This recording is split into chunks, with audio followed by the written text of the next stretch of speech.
తెలుసో తెలియకో రాహుల్ చేస్తున్న ఒక తప్పు ఏంటంటే దేశద్రోహులకు అతను ఒక వారధిగా మారుతున్నాడు.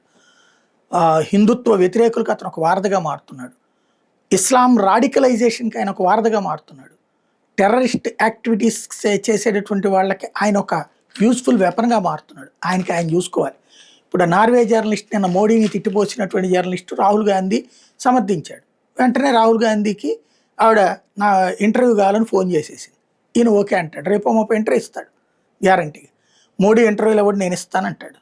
నువ్వు ఇచ్చే ఉపయోగం ఏముంది? దేశానికి ఏమైనా ప్రయోజనం ఉందా? నువ్వు ఒక దేశం తరపున రిప్రజెంట్ చేస్తున్నప్పుడు, విదేశాలతో రిప్రజెంట్ చేస్తున్నప్పుడు దేశం పేరుని పైకి తీసుకురావాలి.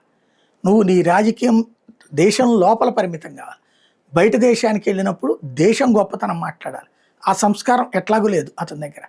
దాంతోపాటుగా మోడీ మీద ద్వేషంతో భారత్ మీద వ్యతిరేకంగా ప్రచారం చేసేటటువంటి మన ప్రకాష్ రాజ్ లాంటి గ్యాంగులలో కీలక కింగ్ మేకర్ అవుతున్నాడు. అట్ ద సేమ్ టైం ఇప్పుడు భారతదేశంలో ఎవరైతే మోడీని ద్వేషించేవాళ్ళు, రాజకీయ ఉనికి కోల్పోతున్న కమ్యూనిస్టులు, అట్లాగే అవినీతి వ్యతిరేక పోరాటం పేరుతో నాటకాలాడి చివరికి తమ ఉనికి కోల్పోతున్నటువంటి ఈ హజారే పేరుతో నడిపినటువంటి కేజ్రీవాల్ బ్యాచ్, వీళ్ళందరూ కూడా ఇప్పుడు భవిష్యత్తులో రాహుల్ నాయకత్వంలో ముందుకెళ్ళడానికి రెడీ అవుతున్నారు.